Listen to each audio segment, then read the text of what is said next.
Hello friends, आज मैं आपके साथ इंडियन इकॉनमी का एक और टॉपिक लेके आया हूँ एनवायरनमेंट के चैप्टर से। इसका नाम है environmental crisis.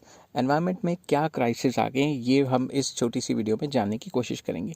Environment crisis occurs when the carrying capacity of environment is challenged through excessive exploitation of natural resources or when the generation of wastes exceed the absorption capacity of the environment। तो इसमें मैंने दो बातें की हैं कि environment crisis तब आ जाते हैं जब कैरिंग कैपेसिटी ऑफ एनवायरनमेंट को चैलेंज किया जाता है। अब ये कैरिंग कैपेसिटी क्या होती है, इसको थोड़ा सा एक्सप्लेन करते हैं, ठीक है।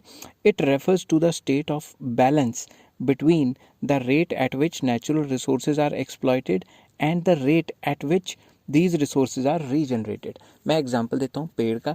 जितनी तेज़ी से हम पेड़ काट रहे हैं, एक्सप्लॉइट कर रहे हैं या जंगल साफ़ कर रहे हैं, उतनी तेज़ी से नए जंगल या नए पेड़ तो नहीं उग के आ रहे। तो जितने पेड़ कट रहे हैं उतने नहीं लग रहे, तो इम्बैलेंस हो रहा है ना। तो इसको कहते हैं कि इम्बैलेंस एनवायरनमेंट में हो रहा है। क्यों? क्योंकि कैरिंग कैपेसिटी ऑफ एनवायरनमेंट कम होती जा रही है। कैरिंग कैपेसिटी पहले जितनी ही होती, अगर जितने हमने 100 पेड़ काटे हैं और 100 के 100 पेड़ लगा दिए, उतने का उतना ही जंगल रह गया, तो कैरिंग कैपेसिटी मेंटेन रहेगी। मगर हमने पेड़ काटे 100, ठीक है, और जो लग रहे हैं वो लग रहे हैं 40-50, तो एक टाइम ऐसा आएगा पेड़ तो ख़त्म हो जाएंगे सारे के सारे, ठीक है। तो इससे क्या होगा, कैरिंग कैपेसिटी कम होती जा रही है। तो जिस हिसाब से हम नेचुरल सोर्सेज को एक्सप्लॉइट कर रहे हैं उस हिसाब से रीजनरेट नहीं कर पा रहे हैं, implying that the resource endowment remains intact. इससे क्या होगा, रिसोर्स एंडोमेंट इंटैक्ट हो जाएंगे, कम हो जाएंगे, बिल्कुल गिर जाएंगे। तो पहली इन्वायरमेंटल प्रॉब्लम या एनवायरमेंटल क्राइसिस का मतलब है कैरिंग कैपेसिटी जो एनवायरनमेंट की है हम उसे लगातार चैलेंज कर रहे हैं, क्योंकि हम एक्सेसिव एक्सप्लॉयटेशन करते जा रहे हैं नेचुरल रिसोर्सेज की। और दूसरा पॉइंट इसमें मैंने डिस्कस किया, एब्जॉर्प्शन कैपेसिटी ऑफ एनवायरनमेंट।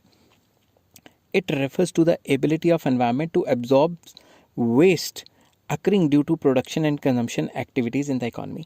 तो जब भी, मैंने पिछली वीडियो में भी ये बताया था कि जब भी हम इंसान जब कोई ना कोई प्रोडक्शन करते हैं, कंजम्पशन करते हैं, तो उससे हम क्या करते हैं, उससे हम वेस्ट मटेरियल क्रिएट करते हैं। जैसे वेस्ट मटेरियल पोल्यूशन एयर की भी फॉर्म में हो सकता है, वाटर की भी फॉर्म में हो सकता है, सॉलिड की फॉर्म में भी हो सकता है, ठीक है।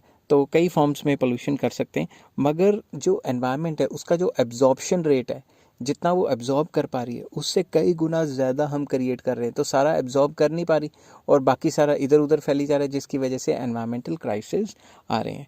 आई होप ये वीडियो आपको पसंद आई होगी। अगर पसंद आई हो तो please like, share and subscribe. Next video में मैं लेके आऊँगा कॉजेज़ ऑफ एनवायरमेंटल क्राइसिस, और इस चैप्टर के सारे लिंक आपको डिस्क्रिप्शन में मिल जाएंगे। Take care, have a nice day.